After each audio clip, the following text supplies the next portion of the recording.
Hi hello everyone, আমি অনন্যা। আশা করি তোমরা সবাই খুব ভালো আছো, আমিও খুব ভালো আছি। তো তোমরা হয়তো জানো যে আমি ক্লে জুয়েলারি বানাই, আর কালকে রাত্রে আমি কিছু rough clay jewellery sketch ready করেছি বানাবো বলে সরস্বতী পুজোর জন্য। তো তোমাদের সঙ্গে সেই রাফ স্কেচটা আমি শেয়ার করছি। এই হচ্ছে একটা, যেটা হচ্ছে তোমার সরস্বতী মায়ের বীণা। বীণাটা তিনটে স্কেচই কিন্তু চোকারের ওপরই হবে।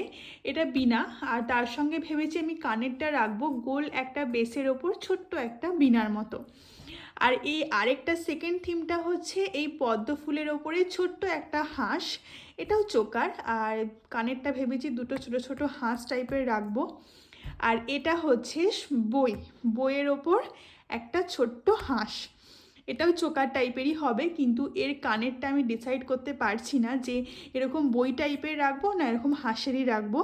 তো বইটাও যাবে, হাঁসটাও যাবে। এরপর ওটা আমি বানিয়ে দেখবো যে কোনটা বেশি ভালো লাগে। তবুও তোমরা যদি কিছু সাজেস্ট করতে পারো যে ওই বইয়ের সঙ্গে কোন কানেরটা বেশি ভালো যাবে। আর এবার তোমাদের সঙ্গে জুয়েলারিগুলো আমি রেডি করে দেখাবো।